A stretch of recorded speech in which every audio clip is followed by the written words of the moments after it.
हाम्रो टोलीहरू सैलुङको गुम्बामा आइपुगेका छौँ।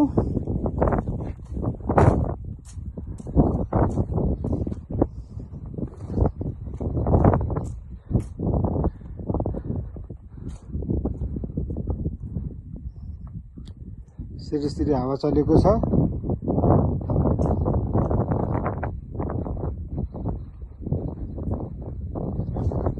हावाले छुट्टै मनोरञ्जन दिइरहेको छ हामीलाई।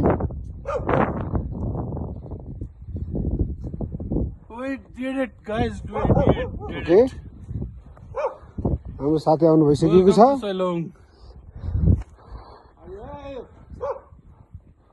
ओके, सैलुङ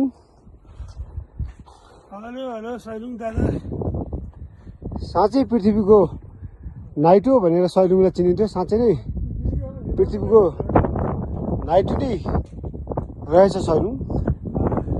अति सुन्दर, अति रमणीय। बिहानको समयमा पनि हेर्नुहोस्। Wow, great.